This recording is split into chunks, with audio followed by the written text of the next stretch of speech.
بسم اللہ الرحمن الرحیم۔ حضرت ادریس علیہ السلام زندہ جنت میں کیسے داخل ہوئے؟ آپ کا نام اخنوخ ہے۔ آپ حضرت نوح علیہ السلام کے والد کے دادا ہیں۔ حضرت آدم علیہ السلام کے بعد آپ ہی پہلے رسول ہیں۔ آپ کے والد حضرت شیث بن آدم علیہ السلام ہیں۔ سب سے پہلے جس شخص نے قلم سے لکھا وہ آپ ہی ہیں۔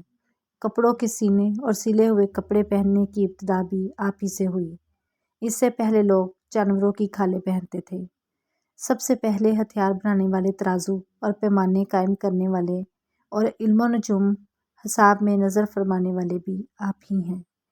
یہ سب کام آپ ہی سے شروع ہوئے۔ اللہ تعالیٰ نے آپ پر 30 صحیفے نازل فرمائے اور آپ اللہ تعالیٰ کی کتابوں کا بکثرت درس دیا کرتے تھے۔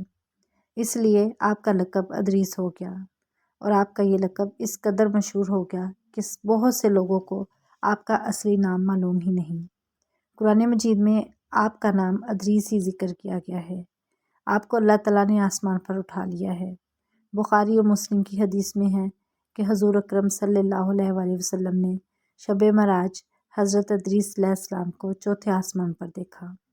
حضرت کعب اخبار رضی اللہ تعالیٰ عنہ فرمانے سے مروی ہے، حضرت ادریس علیہ السلام نے ملک الموت سے فرمایا کہ موت کا مزہ چکھنا چاہتا ہوں، کیسا ہوتا ہے؟ تم میری روح قبض کر کے دکھاؤ۔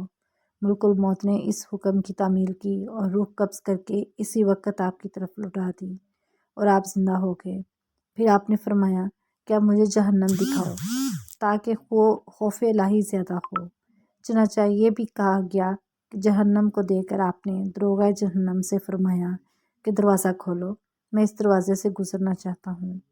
چنانچہ ایسا ہی کیا گیا اور آپ اس پر گزرے۔ پھر آپ نے ملک الموت سے فرمایا کہ مجھے جنت دکھاؤ، وہ آپ کو جنت میں لے گئے۔ آپ دروازوں کو کھلوا کر جنت میں داخل ہوئے۔ تھوڑی دیر انتظار کے بعد ملک الموت نے کہا کہ اب آپ اپنے مقام پر تشریف لے چلیے۔ آپ نے فرمایا کہ اب میں یہاں سے کہیں نہیں جاؤں گا۔ اللہ تعالیٰ نے فرمایا کہ کل نفس ذائقۃ الموت، تو موت کا مزہ میں چکھ ہی چکا ہوں، اور اللہ تعالیٰ نے یہ فرمایا ہے کہ ہر شخص کو جہنم پر گزرنا ہے، تو میں گزر چکا۔ اب میں جنت میں پہنچ گیا، اور جنت میں پہنچنے والوں کے لیے خداوند قدوس نے یہ فرمایا ہے کہ جنت میں داخل ہونے والے جنت سے نکالے نہیں جائیں گے۔ اب مجھے جنت سے چلنے کے لیے کیوں کہتے ہو؟ اللہ تعالیٰ نے ملک الموت کو وحی بھیجی کہ حضرت ادریس علیہ السلام نے جو کچھ کیا میرے اذن سے کیا، اور وہ میرے ہی اذن سے جنت میں داخل ہوئے، لہٰذا تم انہیں چھوڑ دو، وہ جنت ہی میں رہیں گے۔ چنانچہ حضرت ادریس علیہ السلام آسمانوں کے اوپر جنت میں ہیں اور زندہ ہیں۔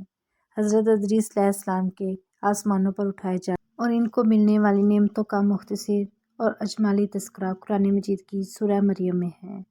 اور کتاب میں ادریس کو یاد کرو، بے شک وہ صدیق تھا، غیب کی خبریں دیتا، اور ہم نے اسے بلند مکان پر اٹھا لیا۔ یہ ہیں جن پر اللہ نے احسان کیا، غیب کی خبریں بتانے والوں میں سے آدم کی اولاد سے۔ جزاک اللہ۔